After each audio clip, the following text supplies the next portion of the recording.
দিনদার ভাই, বিষয়টা যেটা ধরেছি সেটা হচ্ছে আচরণ। আচরণটা এই জন্যই ধরলাম যে এই আচরণ যদি ভালো হয়, আচরণ যদি উত্তম হয়, তার ওয়েট কত, তার ওজন কত, সে বিষয়ে আল্লাহর নবী তিনি বলছেন, যার ব্যবহার ভালো, চরিত্র ভালো, আখলাক ভালো, কিয়ামতের দিনে তার ওই আখলাক চরিত্র আপনার নেকির পাল্লায় সব থেকে ওজনওয়ালা হবে এবং ওয়েটফুল হবে। কিন্তু আজকে আমাদের আখলাক এবং চরিত্র ভালো নয়, আমাদের আচরণ আত্মীয় স্বজনের কাছে ভালো নয়, আমাদের আচরণ এমন হয়ে গিয়েছে আমাদেরকে দেখলেই মানুষ বুঝতে পারে যে লোকটা কেমন ধরনের মানুষ। আসলে এই বডিটা আমি দুটি ভাগ করেছি, এটা ভালো করে শুনেলেন। একটা ভাগ হচ্ছে গলা থেকে নিচের দিক, আর একটা ভাগ হচ্ছে গলা থেকে উপরের দিক। গলা থেকে উপরের দিকটা হলো সাইনবোর্ড, আর গলা থেকে নিচের দিকটা হচ্ছে গোডাউন। এই দেহের মধ্যে, গোডাউনের মধ্যে কি ধরনের আচরণ ভরা আছে আর কি ব্যবহার আখলাক ভরা আছে। আমাদের মুখ দেখলে, সাইনবোর্ড দেখলে আর মুখের ভাষা দেখলে, মানে শুনলেই বোঝা যায়। মুখটা হলো একটা সাইনবোর্ড, চেহারাটাও একটা সাইনবোর্ড। এই চেহারা আর মুখের ভাষা শুনলে বোঝা যায় লোকটা ইমানদার না বেঈমান, বাটপার না জুয়োচর। বন্ধুরে, এখন আপনারা ভালো করে কয়েকটা কথা শুনেলেন। কোরআন হচ্ছে একটা পার হাউস, আমি আপনাদের কাছে ট্রান্সফরমার, আর মাইকটা হলো তার, আপনারা বসে আছেন ব্যাটারি। এখন কোরআনের আয়াত তুলে তুলে, কোরআনের আয়াত তুলে তুলে আপনাদের ঈমানের ব্যাটারিগুলোকে রিচার্জ করার চেষ্টা আমি করব। আর সমাজের ভিতরে যে ঘাটতিটা আছে সেইটাকে একটু আমি বলবো। সেজন্যই যতজন মানুষ ভাটল এলাকার মানুষ এই ফালাহুল মুসলিমিন মাদ্রাসার প্যান্ডেলের তলায় আর এই ফিল্ডে যতজন আপনারা বসে আছেন, আপনাদের নিজেদের ব্রেনের মেমোরি চিপসগুলোকে খুলেলেন, অন করেলেন। কোন দিন আমি মারা যাব, সেজন্যই আল্লাহর কোরআন থেকে কিছু কথা আপনাদেরকে শুনিয়ে যাই। পৃথিবীর অদ্বিতীয় মানুষ, যে মানুষটার সঙ্গে পৃথিবীর কাউরির তুলনা করা যাবে না, যিনি জীবনেও কোনোদিন মিথ্যা কথা বলেননি। বলেছেন? আপনারা কি বলছেন? যিনি কাউরির সঙ্গে আচরণ খারাপ করেননি, যার চরিত্রর বিষয়ে মহান আল্লাহ কোরআন মাজিদের ভিতরে আয়াত তুলে বলেছেন, ওয়া ইন্নাকা লাআলা খুলুকিন আযীম। নবী, আপনি হলেন পৃথিবীর শুরু থেকে শেষ পর্যন্ত সব মানুষ থেকে উন্নত মানের চরিত্রবান। আপনার মতো চরিত্র পৃথিবীর ভিতরে আর কাউরির নাই। তার মানে ছোট্ট থেকে জন্মর দিন থেকে নিয়ে মৃত্যু পর্যন্ত বিশ্বনবী কাউরির সঙ্গে প্রতারণা করেননি, কাউকে তিনি ধোঁকা দেননি, জীবনেও কাউকে তিনি কাউরির গীবত করেননি, কাউরির সঙ্গে আল্লাহর হাবিব তিনি ঘুষ খাননি, এবং বিশ্বনবী জীবনেও মিথ্যা কথা বলেননি।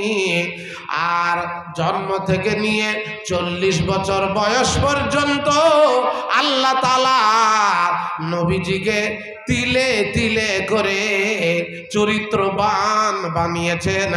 বিশ্বনবীকে 40 বছর বয়স পর্যন্ত দেখেছেন যে আল্লাহর নবী কি ধরনের চরিত্রবান আর কি ধরনের আচরণ তার। জীবনেও যিনি সিনেমা, বায়োস্কোপ, গান বাজনা শোনেননি, আল্লাহর হাবিবকে 40 বছর বয়স পর্যন্ত আল্লাহ তাআলা তিনি দেখে অপেক্ষা করে তারপরে 40 বছর পরে বিশ্বনবীকে তিনি দাওয়াতের দায়িত্বটা দিলেন, নবী বানালেন। বন্ধুরে, এখানে যতজন মানুষ আপনারা এসেছেন ভালো করে কথাগুলোকে শুনেলেন, কথাগুলোকে আপনারা হৃদয়ঙ্গম করলেন। আল্লাহর নবীকে যদি জিজ্ঞাসা করা হয়, মহানবী আপনি একটু আমাদেরকে বলুন আপনি পৃথিবীর ভিতরে কেন এসেছিলেন, আপনার আসার কারণটা একটু আমাদেরকে বলুন। আল্লাহর নবী বিশ্বনবী তিনি যে কথাটা বলেছিলেন সোনার অক্ষরে হাদিস শরীফের ভিতরে লেখা আছে। আল্লাহর নবী বলেছিলেন বুইস্তু লিউতাম্মিমা মাকারিমাল আখলাক, আমি পৃথিবীর ভিতরে উত্তম চরিত্র গঠন করার জন্য এসেছি। আর চরিত্রের মেসেঞ্জার, চরিত্রের আধার, চরিত্র মানুষকে তৈরি করার জন্য এসেছি। আল্লাহর নবী নিজেও চরিত্রবান আর পৃথিবীর মানুষকেও তিনি চরিত্রবান বানাবার জন্য এসেছিলেন। উম্মুল মুমিনিন মা আয়েশা সিদ্দিকা রাদিয়াল্লাহু তাআলা আনহা, তাকে সাহাবারা জিজ্ঞাসা করেছেন, মা আয়েশা উম্মুল মুমিনিন একটু আপনি দয়া করে আমাদেরকে বলুন যে আল্লাহর নবীর আচরণ কেমন ছিল, আল্লাহর নবীর আখলাক কেমন ছিল, ব্যবহার কেমন ছিল, বিশ্ব নবীর চরিত্রটা সম্পর্কে আপনি আমাদেরকে একটু খবর দেন। মা আয়েশা তিনি বলেছিলেন যে তোমরা কি কোরআন পড়েছো নাকি? যদি কোরআন পড়ে থাকো তাহলে আল্লাহর নবীর আচরণ আর আখলাক সম্পর্কে আমাকে কেন জিজ্ঞাসা করতে আসলে? আল্লাহর নবীর গোটা কোরআনটাই হলো বিশ্ব নবীর আচরণ, বিশ্ব নবীর আখলাক। বলুন আলহামদুলিল্লাহ, জোরে বলুন না ভাই আলহামদুলিল্লাহ। এই কথাগুলো বললে গুনাহ হবে? এক একটা হরফে 10 করে নাকি? আসলে এগুলো আমরা ওই বললাম না দুনিয়াকে বেশি প্রাধান্য দিই আর সেই জন্য মুখ দিয়ে বার হয় না। এখন বিশ্ব নবী নবিকুল শিরোমণি জনাবে মুহাম্মদ রাসূলুল্লাহ, যা ভাটলে আজ 5 বছর থেকে আসছি কিন্তু এদের মুখ খোলাইতে পারিনি। একবার বদরুদ্দোজা নদভী সাহেব আমার পরে ওয়াজ করলেন, দিয়ে বললেন যে আপনাদের মুখ কিন্তু নদিয়ার মৌলভী সাহেব খোলাইতে পারেননি, আমি তারপরে পরে এসেও খোলাতে পারছি না। তো আপনারা কি কসম খেয়ে এসছেন বাড়ি থেকে যে মুখ খুলবো না খুলবো না খুলবো না? একটু উচ্চস্বরে আপনাদের আওয়াজগুলো কানে আসলে ভালো লাগবে। আল্লাহ পাক রব্বুল ইজ্জাত সম্পর্কে, আল্লাহ পাক রব্বুল ইজ্জাতের নবী, আল্লাহর নবী সম্পর্কে আল্লাহ পাক নিজে কোরআন মাজিদে একটা আয়াতে বলেছেন, লাকাদ কানা লাকুম ফি রাসূলিল্লাহি উসওয়াতুন হাসানা। আল্লাহর নবীর জীবনের ভিতরে, বিশ্ব নবীর আদর্শের ভিতরে, আল্লাহর নবীর জীবনের ভিতরে পৃথিবীর মানুষের চলার নমুনা আছে। এবং আল্লাহর নবী যে রকম ভাবে চলেছেন বিশ্বের মানুষকে সেই রকম ভাবে চলতে হবে, তবেই তারা চরিত্রবান হবে। আল্লাহর নবী যে রকম ধর্ম পালন করেছেন সেই রকম আমরাও যদি ধর্ম পালন করি তবে তার মতো চলা হবে। আল্লাহর নবী যে রকম ভাবে চুল কেটেছেন সেরকম যদি চুল কাটি তবে আল্লাহর নবীর আদর্শে আদর্শবান হব। আল্লাহর হাবিব যে রকম ভাবে বিবাহ শাদীর অনুষ্ঠান করেছেন বন্ধু, ওই রকম যদি আমরাও করি তবে আল্লাহর নবীর চরিত্রে চরিত্রবান হব। আর একজন মুফাসসির বলেছেন যে একটা জান্নাতের ভিতরে সমস্ত নবীদের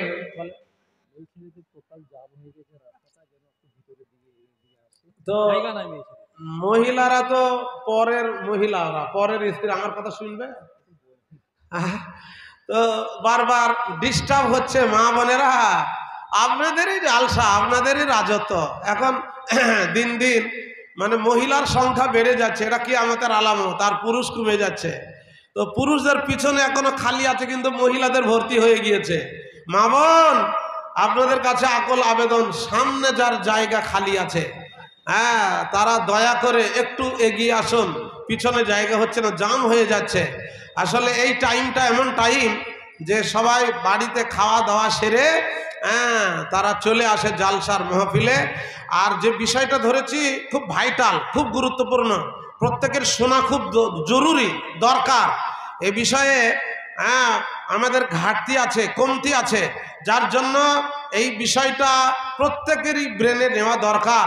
তাই মা বোনেরা বারবার ডিস্টার্ব হচ্ছে, আপনারা একটু সামনের দিকে এগিয়ে আসুন। ভাইয়েরা এমনভাবে বসেছেন যে বলতে পারছি না, এগিয়ে আসেন, পিছিয়ে যান। কারণ ভাইয়েরা খুব সুন্দর বসেছেন, সামনে আর জায়গা নেই। কিন্তু আপনাদের নাকি সামনে জায়গা আছে, আপনারা বসে বসে একটু একটু করে এগিয়ে আসুন। অন্যের জন্য জায়গা ছেড়ে দিলে আল্লাহ তাআলা আপনাদের জান্নাতে জায়গা করে দেবেন। তাই বলছিলাম বন্ধু, একজন মুফাসসির বলেছেন যারা জান্নাতে যাবে নবীদের আচরণ তাদের ভিতরে থাকলেই তবে তারা জান্নাতে যাবে। প্রতিটা জান্নাতি হবে আদম আলাইহিস সালামের মতো আপনার লম্বা, প্রতিটি জান্নাতি হবে ইউসুফ আলাইহিস সালামের মতো সৌন্দর্য, প্রতিটা জান্নাতি হবে তাদের গলার স্বর হবে দাউদ আলাইহিস সালামের মতো। আর প্রত্যেকটা জান্নাতীর চরিত্র হবে বিশ্ব নবী, নবী কুল শিরোমণি জনাবে মুহাম্মদুর রাসূলুল্লাহ সাল্লাল্লাহু আলাইহি সাল্লামের মতো। যার চরিত্র, যার আচরণ আখলাক আল্লাহর নবীর সঙ্গে মিলবে না, যার আখলাক, যার চরিত্র আল্লাহর নবীর সঙ্গে খাপ খাবে না, সে ব্যক্তি কোনোদিন জান্নাতে যাবে না, যাবে না, যাবে না। আপনারা কি বলছেন?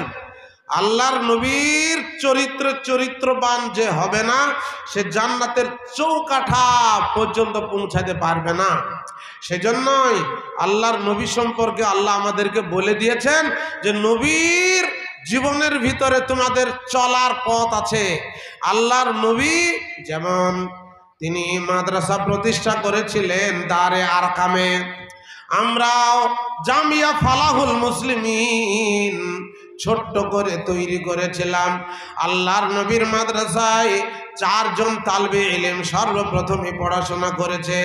আবার যখন মদিনায় গেলেন, আসহাবে সুফা বলে মদিনার মসজিদুন নববীতে আবার তিনি মাদ্রাসা তৈরি করলেন। আর ওই আসহাবে সুফারা 80 জন ছিল। বন্ধুরে, ভাটল গ্রামে ফালাহুল মুসলিমিন এখন খুবই উন্নত, আর অনেক ছাত্র আল্লাহর নবীর 4টে ছাত্র দিয়ে যেমন পৃথিবীময় তার ছাত্র হয়ে গিয়েছে। আর পৃথিবীর এমন কোনো দেশ নাই যেখানে মুসলমান নাই, প্রত্যেকটা দেশে মুসলমান আছে। আর আল্লাহর নবীর চরিত্রে তারা চরিত্রবান হচ্ছে। এখন কথা হলে যে আমাদের লেভেল ভালো, আমাদের পোশাক ভালো, কিন্তু আমাদের মুখের ভাষা কিন্তু যদি নোংরা হয়, খারাপ হয়, তাহলে তার একটা উদাহরণ দিচ্ছি। একটা বোতল আছে, যে বোতলটার লেভেল ভালো, বোতল ভালো, বাইরে থেকে ঝকঝকে চকচকে, কিন্তু শিপি খুললে, মুখটি খুললে গন্ধ আসে। ওই বোতলটার নাম হলো মদের বোতল। আমার দিনদার ভাই, আর একটা বোতল ছোট্ট, বোতলটাও ভালো, লেভেলও ভালো, কিন্তু মুখ খুললে সুগন্ধ আসে, সেটা হলো আতরের শিশি। তো আমরা মুসলমান, বিশ্বের মুসলমান, আমাদের পোশাক, আমাদের চলাফেরা, আমাদের সোসাইটি, আমাদের যে সোশ্যাল আমরা প্রাণী, আমাদের পোশাকও ভালো হতে হবে, মুখের ভাষাও আমাদের ভালো হতে হবে। কারণ ইতিহাস বলে একটা জিনিস আছে, ইতিহাস খুবই দামি। ইতিহাস দু রকমের, একটা সোনালী যুগের, স্বর্ণ যুগের ইতিহাস, আর একটা হলো কলঙ্কিত কালো ইতিহাস। কলঙ্কিত কালো ইতিহাস যারা নিজেদের জীবনে কলঙ্কিত কালো ইতিহাস করে গিয়েছে, তারা মরে গিয়েছে, কিন্তু তাদের ইতিহাস মরেনি। কিন্তু আল্লাহর নবীর যুগটা ছিল সোনালী যুগ, স্বর্ণ যুগ। আমার দিনদার ভাই, বিশ্ব নবীর জামানায় যেমন কতগুলা সাহাবাকে মহান আল্লাহ আকাশ থেকে জান্নাতের সার্টিফিকেট দিয়েছিলেন, তাদের চরিত্র খুবই ভালো ছিল বলে, তাদের আচরণ ভালো ছিল বলে 10 জন সাহাবা, একটা ছিল আবু উবাইদা ইবনে জাররাহ, সাদ বিন আবি ওয়াক্কাস, আর সেই সাথে সাদ, সাইদ, আর আবু বকর, উমর, উসমান আর আলী, এবং এই মতো 10 জন সাহাবা। তারা সোনালী যুগের মানুষ, স্বর্ণ যুগের মানুষ। তারা আজকে নাই, তারা চলে গিয়েছে আল্লাহর কাছে, কিন্তু তাদের ইতিহাস আমাদের কাছে জল জল জল জল করছে। পক্ষান্তরে আবু লাহাব, আবু জাহাল, উতবা, সাইবা এবং ফেরাউন আর কারুন আর হামানের ইতিহাস হলো কলঙ্কিত। আর হামান এবং কারুন আর আবু জাহাল, আবু লাহাবের ইতিহাস ছিল অত্যন্ত কালো এবং কলঙ্কিত। তারা মরে গিয়েছে, কিন্তু তাদের কবরের পাশ দিয়ে মানুষ গেলে বলে এটা আবু জাহাল, কুখ্যাত আবু জাহালের কবর। আর আবু লাহাব, তার ব্যাপারে তো মহান আল্লাহ পাক রব্বুল ইজ্জত কোরআনে একটা সূরা নাজিল করেছেন। আবু লাহাব দেখতে ছিল খুবই ভালো, আবু লাহাব দেখতে ছিল খুবই হ্যান্ডসাম, আবু লাহাব দেখতে ছিল অত্যন্ত একবারে অগ্নি শর্মার মতো। আমাদের ভিতরে অনেক মানুষ দেখতে ভালো হয়, কিন্তু দেখতে ভালো হলেই যে লোকটা ভালো হবে এমন নয়। বন্ধুরে, আবু লাহাবের চেহারা ছিল খুবই ভালো, কিন্তু অন্তর ছিল কালো, তার আচরণ ছিল নোংরা, আল্লাহর নবীর সঙ্গে তার ব্যবহার ছিল খুবই খারাপ। সেজন্যই আল্লাহ পছন্দ করেননি। আল্লাহ তাআলা তার ব্যাপারে কোরআনে আয়াত নাজিল করে বললেন, তাব্বাত ইয়াদা আবি লাহাবি ওয়া তাব, আবু লাহাবের 2 হাত ধ্বংস হোক এবং সে নিজেও ধ্বংস হয়ে যাক। মা আগনা আনহু মালুহু ওয়া মা কাসাব, সে যা মাল সম্পত্তি কামিয়েছিল কোনো কাজে আসেনি। আল্লাহ তার ব্যাপারে দুনিয়াতেই ডাইরেক্ট তিনি বলছেন, সায়াসলা নারান যাতা লাহাব, সে অচিরেই খুব তাড়াতাড়ি জাহান্নামের অগ্নিশিখায় প্রবেশ করবে। বন্ধুরে, তো মানুষটা ভালো হলেই যে তার চরিত্র ভালো হবে, ফর্সা হলে আর পোশাক আশাক ভালো হলেই যে লোকটার আচরণ ভালো হবে এমন নয়। টাকা দিয়ে গোলাম কিনা যায়, গোলামের মন কিনা যায় না। একটা লোকের নাম বলছি, আপনারা ভালো করে শুনবেন। লোকটা দেখতে খুব একটা ভালো ছিল না, নাম বলার আগে তার সিফাতগুলো বলছি। তার গায়ের চামড়া ছিল কালো, নাকটা ছিল চ্যাপ্টা, আর চাহনি ছিল বিভৎস। আর ওই মানে লোকটা নাইজেরিয়ান দেশের মানুষ, হাবশা দেশের মানুষ। বন্ধুরে, আপনি হেড বলে না, হ্যাঁ, মহিলা ওয়ার্ডে যারা কালেকশনের দায়িত্বে থাকবেন, মৌলবী নাসিম আনসারি, তাজপুর থেকে জামিল আনসারি ভাটল, মকবুল আনসারি, সৈফুদ্দিন আনসারি তাজপুর, আপনারা চলে যাবেন মহিলা মহলে। আর আমি খুব তাড়াতাড়ি আপনাদের কাছে আসছি। আমি যে নামটা বললাম আপনারা কি লোকটাকে চিনেন? ওই লোকটার নাম হচ্ছে হযরত বেলাল। কি নাম বললাম ভাই? সবাই বলছেন না যে রাগ করেছেন? যারা দাঁড়িয়ে আছেন আপনাদেরকে একটু অনুরোধ করছি, আপনাদের বংশের মর্যাদা কি খারাপ হয়ে যাবে বসলে? আপনাদের বউ বিটি যারা ঘরে থাকে তারা কি সবসময় দাঁড়িয়েই থাকে? আপনাদের বাপ দাদারা কি সবসময় কি দাঁড়িয়েই ছিল? না, দাঁড়িয়ে ছিল না। তাই দাঁড়িয়ে দাঁড়িয়েই যদি আপনারা ঘুমান সারা বছর দাঁড়িয়েই থাকুন, আর যদি দাঁড়িয়ে দাঁড়িয়ে যদি খাবার খান তাহলে দাঁড়িয়েই থাকুন, বসতে হবে না। আর যদি বসে ভাত খান, বসে শুয়ে যদি ঘুমান তাহলে অনুরোধ করছি আপনারা বসে পড়ুন। এ ভাই, লোকটা ছিল কালো কুৎসিত কদাকার এবং গায়ের চামড়া ছিল কালো, কিন্তু তার চরিত্র ছিল অত্যন্ত ভালো। হযরত বেলাল তার চরিত্র কোথায় তাকে পৌঁছে দিয়েছিল এইটা বলার পর আসল উদ্দেশ্যের দিকে আসব। হযরত বেলালকে আল্লাহর নবী মিরাজ থেকে ঘুরে এসে বেলালকে বললেন, বেলাল তুমি কি এমন আমল করো একটু আমাকে বলো। হযরত বেলাল তিনি বললেন, ইয়া রাসূলুল্লাহ, আমি এমন কোন আমল করি না দুনিয়ার ভিতরে, আমার সব সময় আমি পাক অবস্থায় থাকি, উজু অবস্থায় থাকি। আমার যখন উজু ভেঙে যায় তখন নতুন করে আমি উজু করি, আর উজু করার পর নতুন করে আবার 2 রাকাত তাহিয়াতুল নামাজ পড়ি। আমার দিনদার ভাই হযরত বেলালকে মহানবী বললেন, বেলাল তুমি তোমার ওই আমলটাকে জারি রাখিও, কেননা আমি যখন মেরাজে গিয়েছিলাম তখন থেকে আসলাম আমার জান্নাতি তুমি খড়ম পায়ে দিয়ে আগে আগে হাঁটছো।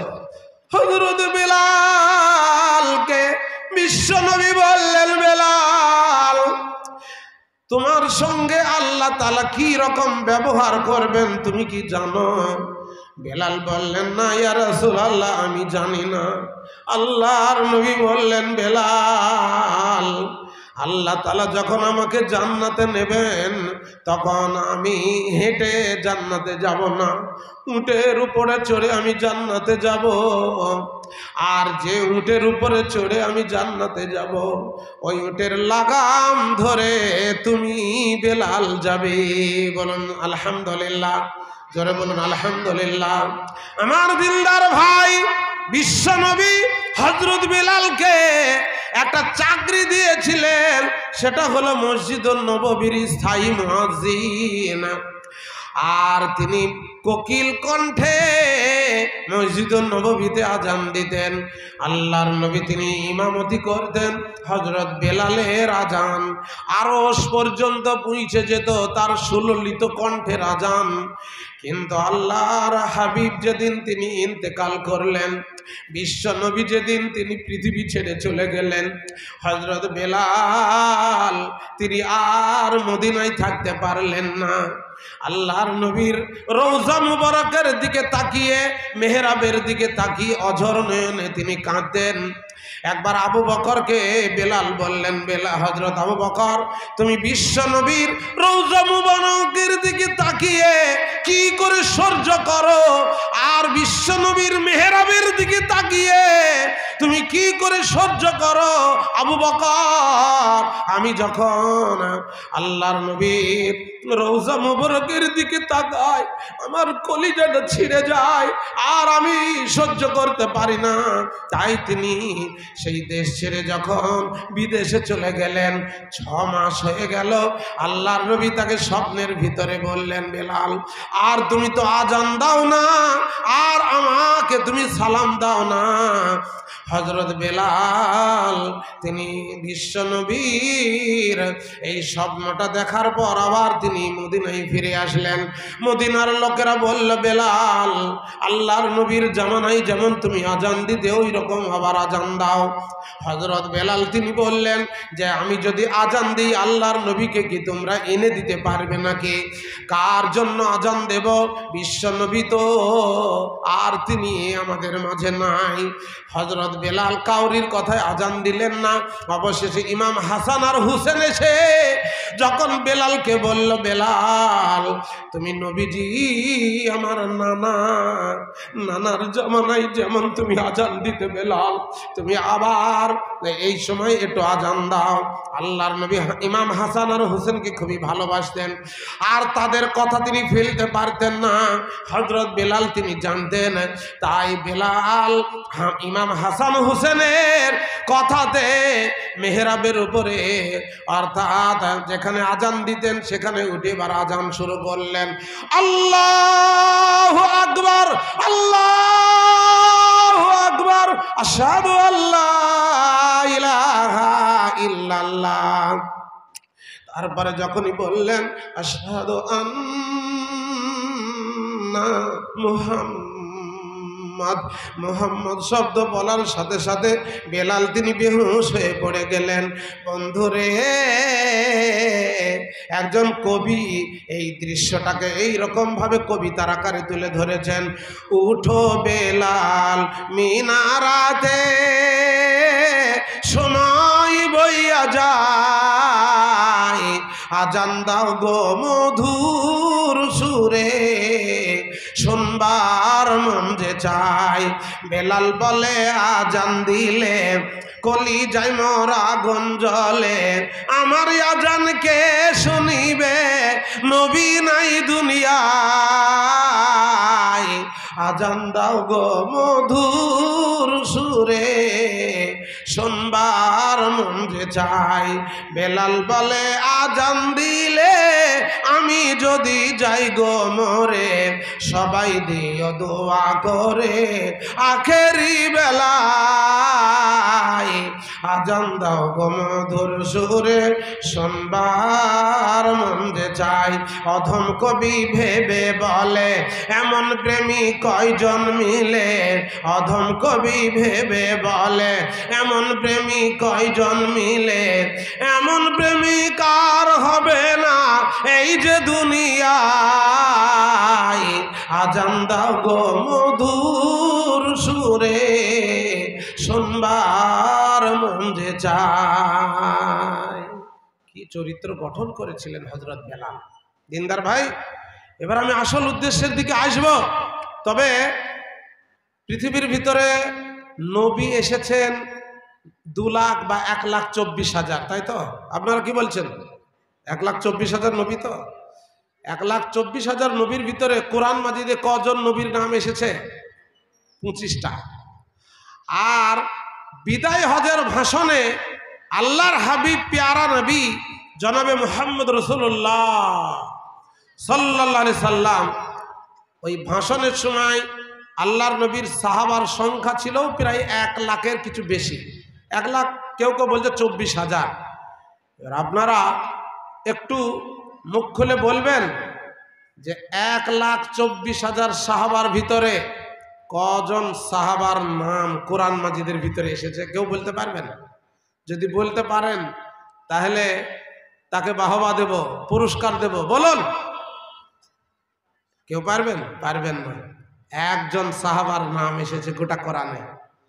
সেই সাহাবা আবু বকর নয়, উমর নয়, সেই সাহাবা তিনিও ছিলেন একজন কৃতদাস গোলাম, নাম হচ্ছে হযরত যায়েদ।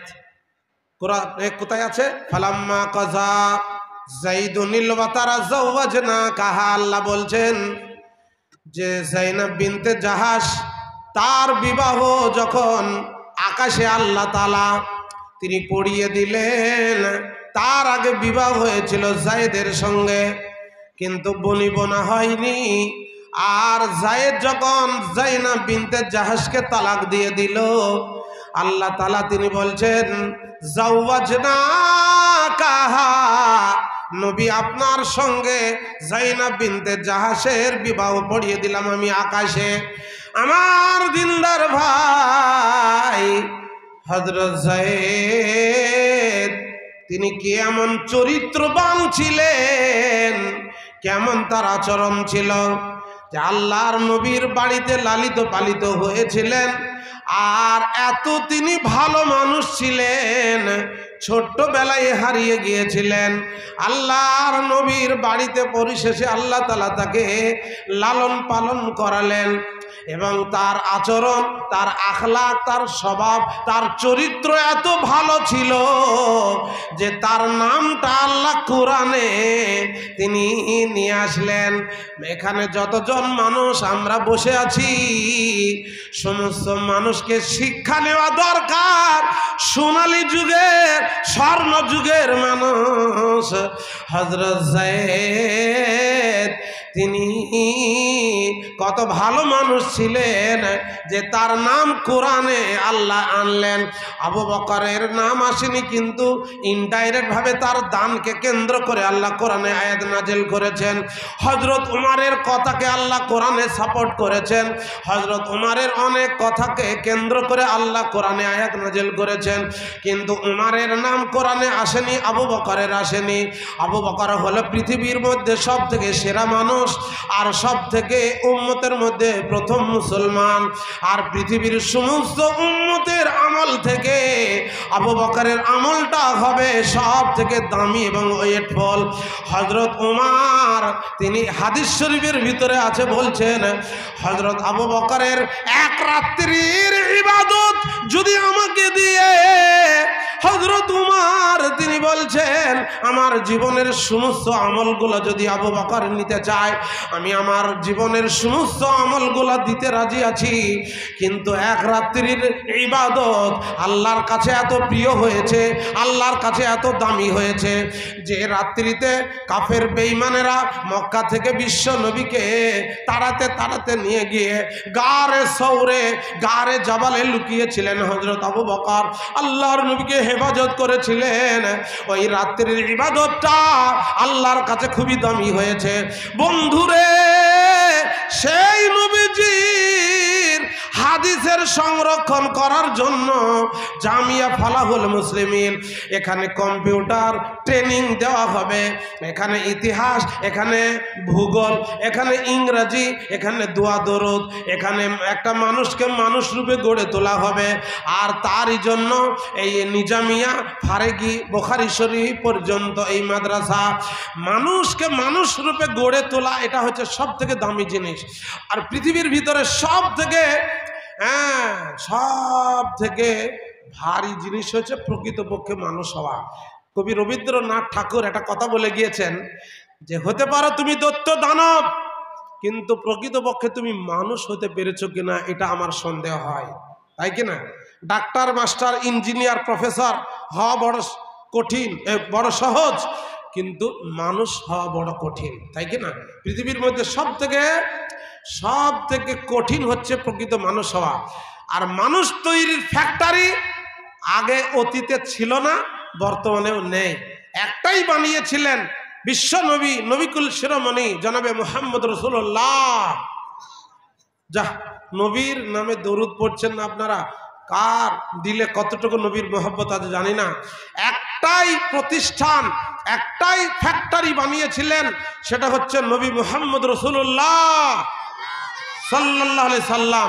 সেই ফ্যাক্টরির অনুকরণে আজকে আমাদের এই ফালাহুল মুসলিমিন চলছে। মানুষ তৈরির এটা একটা কারিগর। এই কারিগর তৈরি করার জন্য আজ আপনাদের এখানে ডেকে সেই মাদ্রাসার উন্নতির জন্য বলা হচ্ছে যে একটা মুমিন বান্দা যদি আল্লাহ আল্লাহ আল্লাহ এই শব্দটুকু শিখে, লা ইলাহা ইল্লাল্লাহ যদি শিখে, তো আল্লাহ পাক তারই জন্য গোটা পৃথিবীর ভারসাম্যকে রক্ষা করবেন, পৃথিবীর খরচাকে বহন করবেন, আর বিপদ আপদ থেকে বাঁচাবেন, এবং পৃথিবীর সূর্য কে পূর্ব দিকে তুলবেন আর পশ্চিম দিকে ডুবাবেন। তো এখন আমি চাইছি যে এই মাদ্রাসা ফালাহুল মুসলিমিনের জন্য সর্বপ্রথমে একজন আসুন 50,000 টাকা কোন এমন নেককার বান্দা আছেন যে আপনি এটা কম্পিউটারের দাম 40, কিন্তু এক ভাইকে আমি আবেদন করছি, ভাই একটু আসুন, সর্বপ্রথমে আপনার দোয়া দিয়েই কম্পিউটার চালু হবে এখানে। তো এই জালসার পরে পরেই কম্পিউটার কেনা হবে।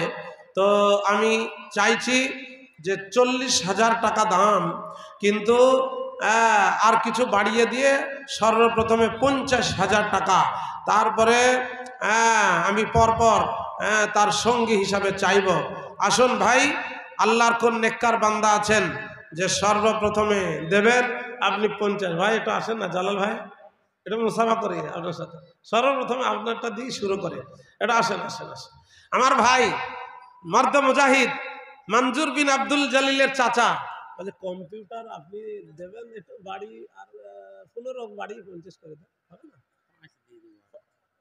40 45 হচ্ছে,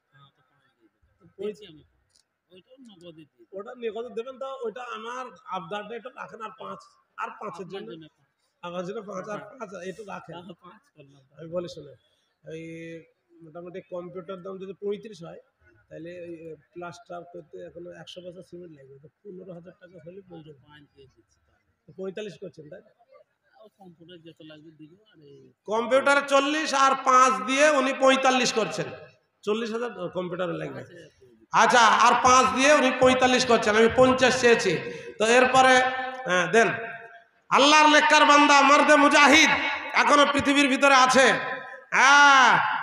কম্পিউটার 40 আর এই 5 নগদ দিয়ে তিনি 45 করলেন। একটু দোয়া করি তার জন্য, সবাই মিলে। আল্লাহর নেককার বান্দা এখনো আছে, নাহলে সূর্য পূর্ব দিকে উঠতো না, পশ্চিম দিকে ডুবতো না। জনাব জালাল উদ্দিন সাহেব তিনি 45,000 টাকা দিলেন এই মাদ্রাসার কম্পিউটার সহ, আর 5,000 টাকা। একটু দোয়া করি তার জন্য। আমি মুসাফির মানুষ, বহু দূর থেকে এসেছি, সেই কৃষ্ণনগরের মানে 24 পরগনার কোল থেকে, নদিয়া বাড়ি। তো আমার ভাই জালাল উদ্দিন ভাই তিনি 45,000 টাকা দিলেন মাদ্রাসার জন্য। আলহামদুলিল্লাহ রাব্বিল আলামিন ওয়ালা আকিবাতুল মুত্তাকিন ওয়াসসালাতু ওয়াসসালামু আলা মুহাম্মাদিন খাতামুন নবিয়্যিন। তোমার মহিমায় আল্লাহকে বুঝিতে পারে নেককার বান্দা জালালউদ্দিন ছিল কোন ঝোপঝাড়ে। এ জালালউদ্দিন ভাই দেখি এখানে আসিয়া দানের ব্যাপারে বান্দা দেখালো উদারতা, পরিমাণে সেও দেখি 45,000 টাকা দিল। এসব 22 বান্দা ছিলে তুমি ভালো, ও গো আল্লাহ দয়াময়, এ জালালউদ্দিন ভাইয়ের দান সাদরে কবুল করো তুমি দয়াবান।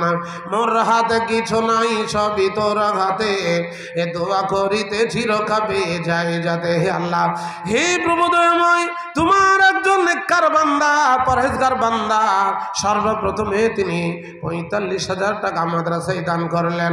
আল্লাহ এই মাদ্রাসা যতদিন থাকবে আল্লাহ তাকে তুমি নেকি দান করো।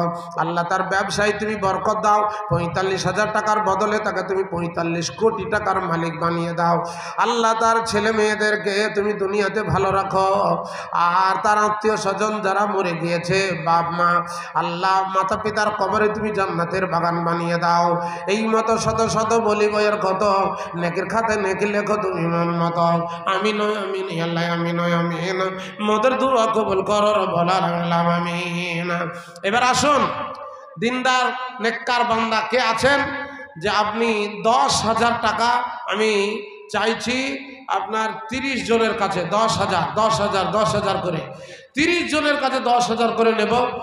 আর 50,000 এর কাছাকাছি একজন এসেছেন, কিন্তু তার সাথে আর একটা জোড়া চাইছি 50,000।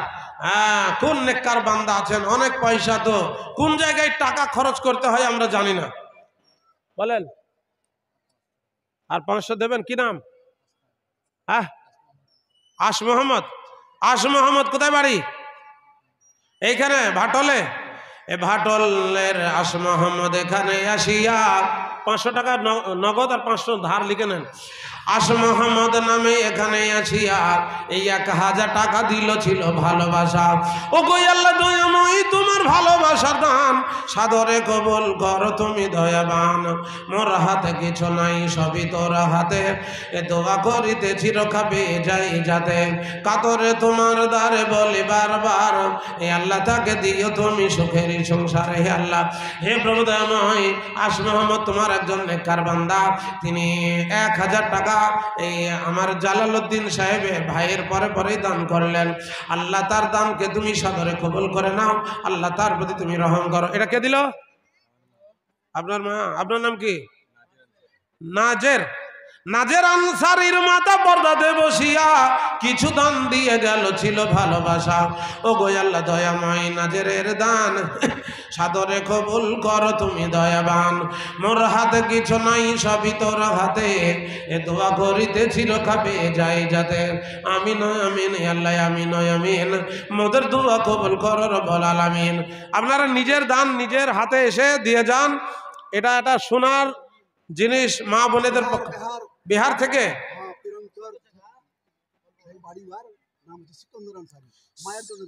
সিকন্দর আনসারি, একটা সোনার নাকের নাকছাবি। মা বোনেরা একটু লক্ষ্য করুন, আপনারা টেলিট্যাক্সের মাধ্যমে দেখছেন, এই দেখেন সোনার সিকন্দর আনসারি, পুরুলিয়া জেলা থেকে, বিহার থেকে এসে মায়ের জন্য, মা মারা গিয়েছে, তাই সিকন্দর আনসারি একটা সোনার গয়না। সিকন্দর আনসারি এখানে আসিয়া এই একটা নাকের নাক ছাবি দিল মায়েরও লাগিয়া। হাই রে পিয়ারা মাতা নাই বর্তমান, অন্ধকার কবরেতে বেঁধেছে মাকান। এমন জায়গায় তার মায়ের হয়েছে ঠিকানা, এ নাই রে বালিশ সেথা নাই রে বিছানা। প্রশস্ত করিয়া দিও তার মায়ের কবর, যত দূর গিয়ে পড়ে চোখেরই নজর। অনায়াসে পুলসিরাতে পার করে দিবে, এর ঝাঁসরে সাফায়াতে তরাইয়া নিবে। এটা কে দিল?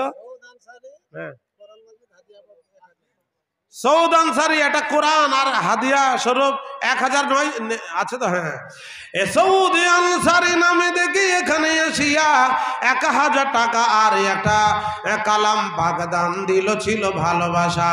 সৌদের দানে তুমি হয়ে যাও রাজি, এ দুনিয়াতে দিও তাকে বরকতের রোজে। কার সাধ্য পাইবার সাধনার বলে দয়া। 400 কয় কি নাম? আশ মোহাম্মদ আনসারি দেখি 600 টাকা দিল। এ সাব্বাসে বান্দা ছিলে তুমি ভালো। আশ মোহাম্মদের দানে হয়ে যাও রাজি, এ দুনিয়াতে দিও তাকে বরকতের রোজে। কার সাধ্য পাইবার সাধনার বলে, এ দয়াময় তুমি দয়া না করিলে, তুমি না ধরালে প্রভুকে ধরাবে আর। এই দোয়া চাহিতেছি নিকটে তোমার। আমি নয় আমিন আল্লাহ, আমি নয় আমিন। মোদের দোয়া কবুল করো রব্বুল আলামিন। আপনারা উঠে উঠে চলে আসুন, যে যা দেবেন। কি নাম এটা? নাজির আনসারি। ফেরে দ্বিতীয় দফাতে 1000 টাকা দিল তার মায়ের জন্যতে। ও হাই রে পিয়ারা মাতার কথা মনেতে পড়িল,